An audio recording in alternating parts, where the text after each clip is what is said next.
Habang dumadaan kami sa kalsadang ito sa Imus, napaisip ako kung gaano nakalaki ang ipinagbago nito.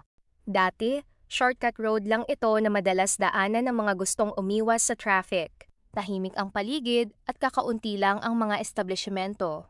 Hindi pa ito matao. Hindi pa rin ganito karami ang mga sasakyan, tahimik ang paligid. Mula SM Center Imus hanggang sa bagong Imus Municipal Hall. Ngayon, isa na ito sa mga pinakaabalang kalsada sa Imus. Ilang taon pa lang ang nakalipas nang ilipat dito ang sentro ng pamahalaang lungsod. Kitang-kita ang mabilis na pag-unlad ng lugar. Simple, ay ngayon ay maayos at konkreto na. Sa rotonda, makikita na rin ang rabulto na nagpapaalala sa makasaysayang labanan sa Alapaman. Unti-unti ring dumami ang mga establishmento. May bagong bukas na Jollibee, may coffee shop na sa bungad ng Camela. May 3 gasoline station na rin sa kahabaan ng kalsada. Sa di kalayuan, matatanaw ang Imus Centennial Park, kung saan nakatayo ang isa sa pinakamataas na flagpole sa bansa. Doon din matatagpuan ang rebulto ni Inang Laya na sumisimbolo sa ating kalayaan. Minsan, hindi natin napapansin ang mga pagbabago dahil araw-araw natin itong nadadaanan. Pero kapag binalikan mo ang nakaraan, mapapansin mong napakalayo na pala ng narating. Hindi na talaga mapipigilan ang pag-unlad ng lugar na ito.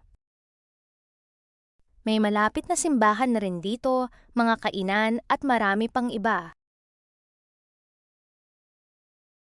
Naroon din ang track and field na ginagamit para sa iba't ibang sports at activities. Nasa paligid din ang ospital ng Imus na nagsisilbi sa maraming residente. Mayroon ding pampublikong high school na nagbibigay ng edukasyon sa mga kabataan. Nakakatuwang isipin kung paano unti-unting umuunlad ang isang lugar. Minsan, hindi nating napapansin ang mga pagbabago dahil araw-araw natin itong nadadaanan. Pero kapag binalikan mo ang nakaraan, mapapansin mong napakalayo na ng narating. Hindi man ito nangyari sa isang iglap. Hindi man ito napansin araw-araw. Unti-unti naman itong nabuo, gaya ng lungsod na ito. Isang maliit na pagbabago ngayon, isa na namang hakbang bukas. Hanggang sa isang araw, magugulat ka na lang sa laki ng ipinagbago. Kaya kapag dumadaan ka sa kalsadang ito, hindi lang ito basta biyahe. Isa rin itong paalala na ang pag-unlad ay bunga ng panahon at ng sama-samang pagkilos ng isang komunidad. Sa totoo lang, isa rin kami sa mga pinalad na magkaroon ng sariling bahay rito sa pamamagitan ng Pag-ibig Housing Loan.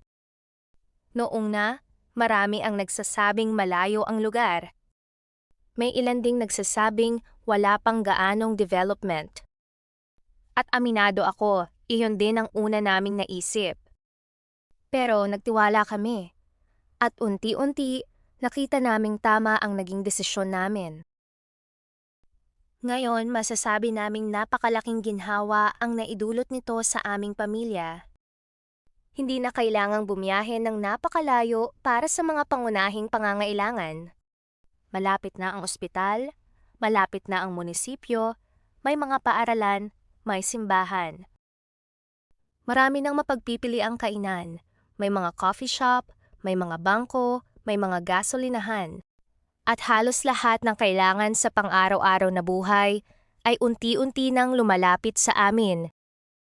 Hindi lang ito tungkol sa pagdami ng mga gusali o negosyo. Mas mahalaga ang kalidad ng buhay na naibibigay ng pag-unlad. Mas mabilis ang biyahe. Mas maginhawa ang mga serbisyo, mas marami ang oportunidad para sa trabaho, negosyo, at edukasyon. Kapag umuunlad ang isang komunidad, kasabay ding gumagaan ang buhay ng mga taong naninirahan dito. Doon ko lalo na unawaan ang pagpili ng lugar na titirhan ay hindi lang tungkol sa bahay. Tungkol din ito sa kinabukasan, sa seguridad, sa accessibility, at sa komunidad na unti-unting lalago kasama mo. Nakakatuwang balikan ang panahong ang lugar na ito ay tila napakalayo at tahimik. Ngayon, isa na itong buhay na bahagi ng Imus. At ang dating inaakala naming malayo sa kaunlaran, ngayon ay unti-unti ng sentro ng pag-unlad. Hindi ma ako lokal ng Cavite, pero masaya ako at dito kami nakatira.